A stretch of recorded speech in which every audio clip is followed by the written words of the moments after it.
خواب سے تعبیر تک، تعمیر سے تکمیل تک، اپنے گھر کا ہر خواب اب ہوگا پورا۔ بے گھر افراد کے سروں پر چھت قائم کرنے میں ہمارا ساتھ دیں۔ اپنی زکوٰۃ ادا کرتے وقت NTJ فاؤنڈیشن کو ضرور یاد رکھیں۔ میرے بھائی بہنوں، اس رات میں سارے رمضان میں بخشش ہوتی رہتی ہے، لیکن اس رات میں 4 آدمیوں کی بخشش نہیں ہوتی، باقی سب کی ہو جاتی اہل ایمان میں سے۔ تو 4 آدمیوں کی بخشش نہ ہونے کا مطلب یہ ہے کہ اگر یہ توبہ نہیں کرتے تو ان کے لیے معافی کوئی نہیں، اگر یہ توبہ کر لیں تو ایک دم معافی، ان کو بھی اللہ کی رحمت ان کو اپنے چھاؤں میں لے لے گی۔ پہلا ہے مدمن خمر، جو مستقل شراب کا عادی ہو، مستقل شراب پینے والا یا کوئی بھی نشہ کرنے والا جو آدمی کو مفلوج کر دیتا ہے۔ تو اس وقت میں نشہ خمر شراب ہی تھا، اب تو ہیروئن اور کوکین اور کیا کیا وہ ٹیبلٹس بھی ایسی آ گئی ہیں، ایک ٹیبلٹ 5-5 ہزار کی ہے، اور ہمارے کالج سکول کے بچیاں اس میں بالکل 16-17 سال کی عمر میں اس میں پھنسے ہوئے ہیں۔ تو مدمن خمر، شراب پینے والے کی بخشش نہیں ہوتی۔ دوسرا کون ہے؟ عاق لوالدیہ، یہ عجب لفظ ہے، عاق۔ عاق عقا یعقو ہے، اس کا مطلب ہوتا ہے پھاڑ دینا، ٹکڑے ٹکڑے کر دینا۔ تو اس سے مراد وہ اولاد ہے جو مسلسل نافرمانی کر کے ماں باپ کے دل کو توڑ دیتی ہے اور چیر دیتی ہے۔ ایک ہوتا ہے کبھی کبھار آواز بلند ہو جانا، وہ تو ایک فطری چیز ہے کہ بیٹے کی آواز ماں کے سامنے بلند ہو جائے، باپ کے سامنے بلند ہو جائے، بیٹی کی آواز ماں کے سامنے بلند ہو جائے، باپ کے سامنے بلند ہو جائے، یہ نیچرل ہے، اس کو نافرمانی نہیں کہتے۔ یہ ایک وقتی طور پر ہوتا ہے، پیچھے وہ ان کو پھر بیٹے کو خیال آتا ہے تو وہ معافی مانگتا ہے جا کے، بیٹی کو خیال آتا ہے وہ معافی مانگتی ہے جا کے ماں سے، تو ان کو نافرمان نہیں کہتے۔ عاق وہ مرد، وہ عورت، وہ لڑکا، وہ لڑکی جو اپنے باپ اور ماں کے دل کے ٹکڑے ٹکڑے کر دے۔ آپ سے پوچھا گیا تھا یا رسول اللہ قیامت کب آئے گی؟ آپ نے فرمایا اللہ کے سوا کوئی نہیں جانتا۔ آپ نے فرمایا تو کوئی نشانی؟ تو وہ پوچھنے والے نے عرض کیا یا رسول اللہ کوئی نشانی بتا دیں۔ تو آپ نے فرمایا جب تم یہ دیکھو کہ بیٹیاں ماؤں سے نوکروں جیسا سلوک کریں، یا خاص طور پر بیٹی کا لفظ استعمال کیا، بیٹے کا نہیں، کہ بیٹے عام طور پر ہی سرکش ہوتے ہیں، بیٹیاں عام طور پر فرما بردار ہوتی ہیں۔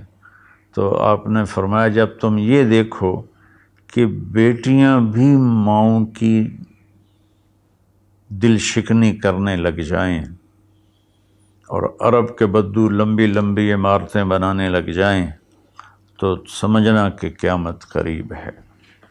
تو میں یہ بچیوں سے خاص طور پر کہتا ہوں کہ یہاں اللہ کے نبی نے بیٹوں کا ذکر نہیں کیا، بیٹیوں کا ذکر کیا ہے، کہ جب یہاں تک نوبت پہنچ جائے کہ بیٹیاں بھی ماؤں کے ساتھ نوکروں جیسا سلوک کریں تو پھر قیامت قریب ہے۔ تو یہ بہت کامن ہو چکا ہے ہمارے گھروں میں، کیونکہ اس موبائل نے اور یہ کمپیوٹر نے، انٹرنیٹ نے ہماری ساری زندگی اس کے اندر کھپا دی ہے۔ ہمیں رشتوں کا لحاظ نہیں، رشتوں کی قدر نہیں، ایک دوسرے کے پاس ادب نہیں۔ میں جب بہت چھوٹا تھا تو میں نے اپنی ایک پچھلی نسل جو اب ساری ختم ہو گئی ہے، تو ان سب میں اپنے ماں باپ کا اتنا ادب ہوتا تھا کہ کوئی ان کے آگے چوں نہیں کرتا تھا۔ میں نے اپنے دادا کے بھائی کو دیکھا ہے، دادا کو میں نے بس ایسے حلیہ، ایسے کہ حیولہ سا ہے بھائی، یوں شکل تھی لیکن وہ یاد نہیں، دادا کے بھائی کو دیکھا ہے۔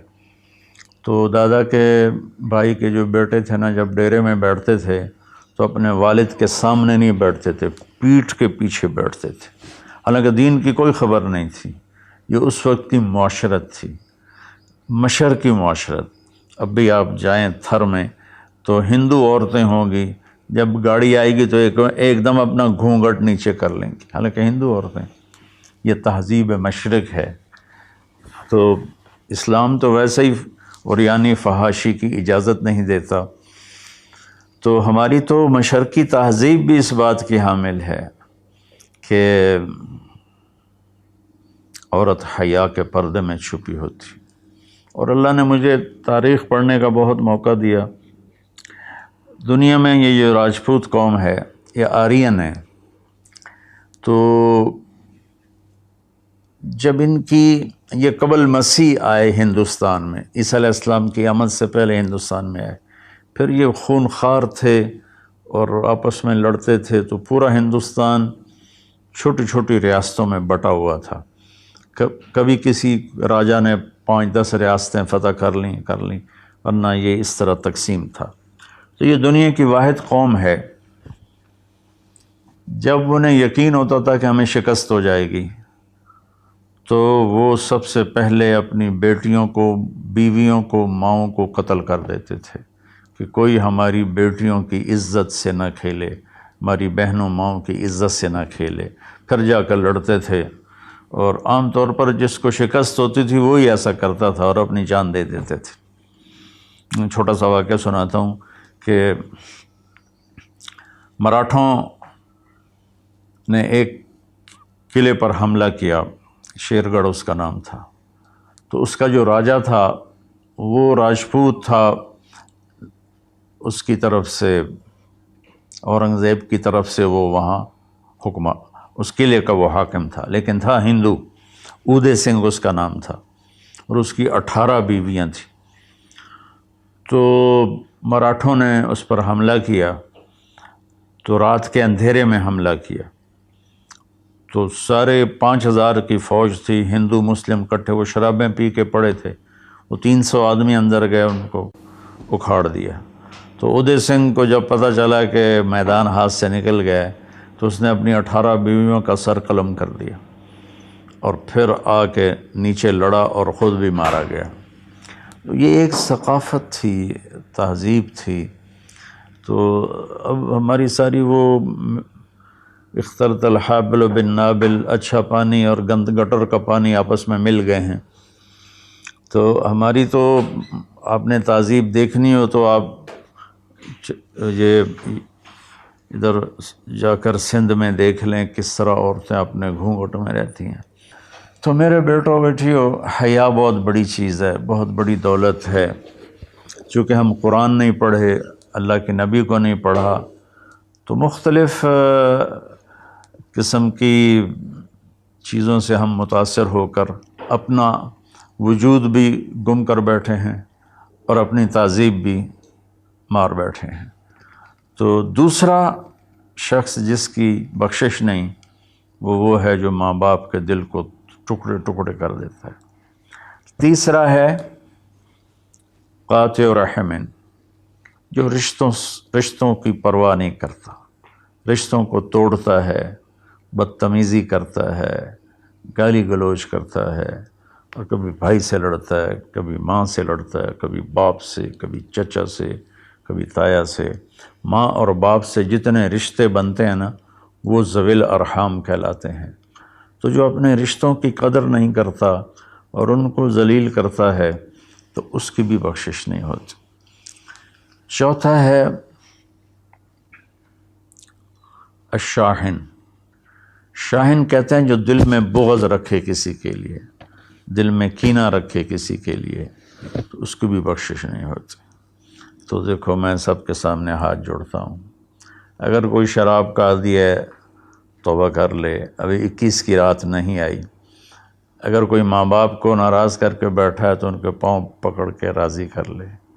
کوئی رشتہ داروں سے لڑائیاں کرتا پھر رہا ہے تو صلح کر لے. کوئی کسی کے بارے میں دل میں کینہ رکھتا ہے، بغض رکھتا ہے، تو اپنے دل کو صاف کر لے. ان چاروں میں یہ آخری چیز بہت زیادہ پھیلی ہوئی ہے کہ ہمارے دل نفرتوں سے بھرے ہوئے ہیں.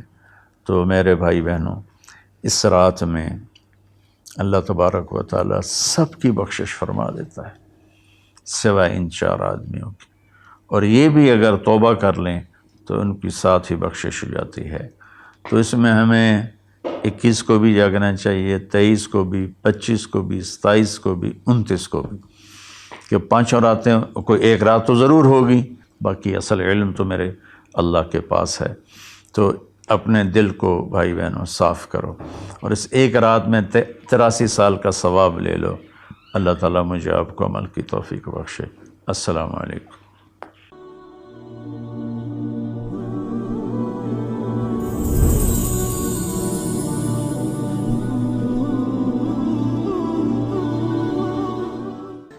رقم بھیجنے کے لیے وزٹ کریں ہماری ویب سائٹ یا براہ راست بینک اکاؤنٹ میں ٹرانسفر کریں۔ بذریعہ جاز کیش بھیجنے کی سہولت بھی موجود ہے۔